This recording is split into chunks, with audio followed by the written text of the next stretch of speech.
Welcome to Retail's Most Wanted, the podcast that examines the latest issues related to organized retail crime and how retailers and policymakers are fighting back against today's organized crime syndicates. I'm your host, Marty Carpenter, and today, very special guest, we're going to talk with Trish Curran. She's the Director of National Investigations at Home Depot. We're going to talk about how they address organized retail crime across all of their stores. They've got about 2,000 stores in the United States alone. That's coming up right after this word from our sponsor. Retail's Most Wanted is brought to you in partnership with LVT, securing physical environments through intelligent automation. Learn more at lvt.com. That's lvt.com. Welcome back. With over a decade of experience at the FBI, Trish Curran brings unparalleled expertise in combating organized retail crime. She now leads the Home Depot's ORC, supply chain, and internal investigations teams, and she shares her unique perspective on the evolving landscape of retail theft and innovative strategies being deployed to protect retailers and consumers alike with audiences all over the place. We're so lucky to have her. Trish, thanks so much for joining us today. Thanks. Good to be here. All right, let's start here. How does the Home Depot approach organized retail crime prevention and investigation? What's your tactic, if you can boil it down to one tactic, but what's your general approach in how you go about that? Sure. Well, at the Home Depot, we have a broad, multi-layered approach to ORC prevention. We utilize technology, employee training and awareness, and our strong engagement with our law enforcement partners, all to harden the environment in our stores. The organized retail theft team here at Home Depot works closely with our government relations team to bring awareness to the public about the organized retail crime problem, as well as to promote legislation that will help retail in the fight against these criminal networks who are targeting our stores. As to the investigations portion of your question, the Home Depot has 23 organized retail theft investigations teams strategically placed throughout the country to work with law enforcement to share information, share emerging threats, all to help these law enforcement officers build out cases to dismantle these organized retail theft networks which are targeting our stores. Yeah. I know at Home Depot you're fond of saying you can build it, we can help. And in this case, you can do it, we can help. I wonder if you could tell me a little bit about your collaboration with law enforcement and how in that sense do you tell them, hey, you guys can do it, you can address this problem and we can help. How do we work together? Sure, absolutely. So I can't go into specific case details, of course, but I will say that our teams have very strong relations with local, state, and federal law enforcement officers. We work with them to, again, share emerging trends, share information, share equipment when they need it, all to help them build out cases to dismantle these networks that are targeting our stores. The good news is that state governments and the public are realizing the significant threat that organized retail crime presents. And they're developing state-run organized retail theft task forces. So at the Home Depot, we work with more than 25 state-sponsored organized retail task forces throughout the country. So they are a great help to us in, again, sharing intelligence to build out cases against these criminal networks that are targeting not just the Home Depot, but other retailers as well. So it's really important to have those relationships with law enforcement. You mentioned earlier relationships with elected officials and civic leaders, community leaders. I wonder if you could tell me about how technology plays into this. What role does technology play in your asset protection strategy? Sure. The Home Depot uses technology as part of our strategy to harden the environment in our stores. We're very proactive with the use of technology. We're always looking at new tech to help enhance our customer experience in the stores, as well as our security controls. It's definitely a force multiplier for us in our fight against organized retail crime.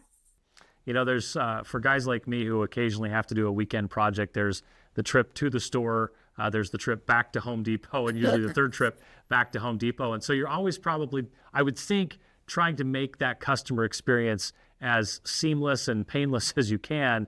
But organized retail crime tends to complicate that. How do you balance the customer experience with the security measures in your stores as you deal with a problem like organized retail crime? Sure. It's delicate balance, to be sure. At Home Depot, we want our customers to have a warm, welcoming experience when they shop in our stores. But we have to do that while still ensuring the safety of our associates and our vendors who work in the stores. We make sure that our security features, such as cameras or off-duty police officers or our security personnel, are visible, yet not to the extent that they are going to have an overbearing presence and dilute the customer experience in our stores. Life safety of our associates and the public is always top of mind for us and a huge priority for us here at Home Depot. Yeah. I'm wondering, what challenges do you face? I mean, you guys are such a gigantic organization, right? There's a Home Depot in every city, it seems like. So what challenges do you face when you investigate or are part of a multi-state or multi-jurisdictional organized retail crime case? You've got people hitting maybe multiple, more than one of your stores. That might be one ring that's dealing with that. I just wonder what kind of challenges come into play with that and how you've addressed them. Absolutely. We have more than 2,000 stores in the United States alone at the Home Depot. So, as you can imagine, each state has different laws regarding thefts and what felony thresholds are. Different police departments have different resources and different personnel available to work these organized retail crime cases. There's different extradition rules, different privacy rules in states.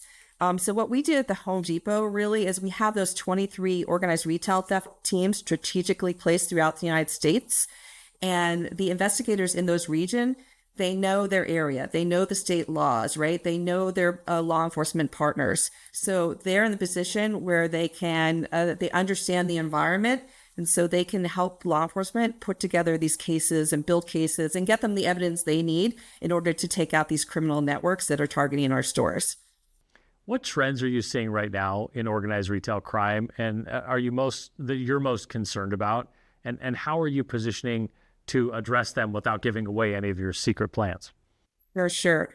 Well, I think the retail industry as a whole, not just the Home Depot, is very concerned about the alarming rise in frequency and aggressiveness of bad actors who are targeting our stores. The Home Depot is deeply concerned about the increase in violence, the use of weapons in our stores by bad actors. As I said, our top priority at the Home Depot is always customer safety and associate safety. So this is a huge concern for us. We've employed a number of different techniques. We've employed off-duty police officers in our stores. We've put police cars in our parking lots. We've had new camera technology. We use license plate readers in our parking lots. Really anything we can do to mitigate the threat of these violent actors that they pose to Home Depot. Another huge concern we have is online fencing. As you know, with these peer-to-peer marketplaces, you can move stolen product fairly quickly and anonymously. So again, our government relations department is wonderful, and they work with our state legislators to kind of close the loopholes on this peer-to-peer marketplaces. And the Home Depot will support any legislation really that'll bring accountability to these bad actors who are committing violence in our stores and attempting to, again, fence our goods online. We've seen a little bit of trend of that, and I'll get you out of here on this one, but we've seen a little bit of a trend on this where governments have started to respond to the problem and saying, we noticed this in California in particular, where they said, we've gone too far in one direction. We need to make some course corrections so that we can get this problem a little more under control. Whether it's California specifically or anywhere where you see elected officials working on the problem, do you see a reason for optimism where the changes are being implemented and you're seeing a bit of a trend in the right direction? Absolutely. And I think the growth of these state-run organized retail theft task forces is really a testament to that.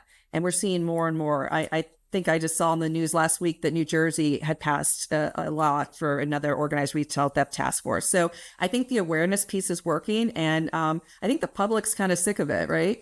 They're tired of having to go to a store and everything's locked up. They want a good customer experience when they go into the Home Depot. So hopefully we're all moving in the right direction, and whatever Home Depot can do to support that is we're certainly on board.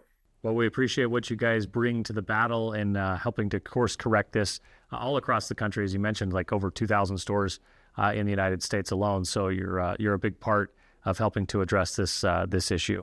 Trish Curran is the Director of National Investigations at Home Depot. Trish, thanks so much for your insight this week. Really appreciate it. Oh, great to be with you. Have a good afternoon.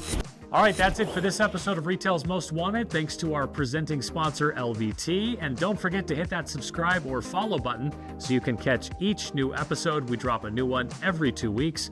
We're also on X, we're on LinkedIn, we're on YouTube, and you can find links to all of those in the show notes below. Thanks for being with us again, everybody, and keep up the good fight.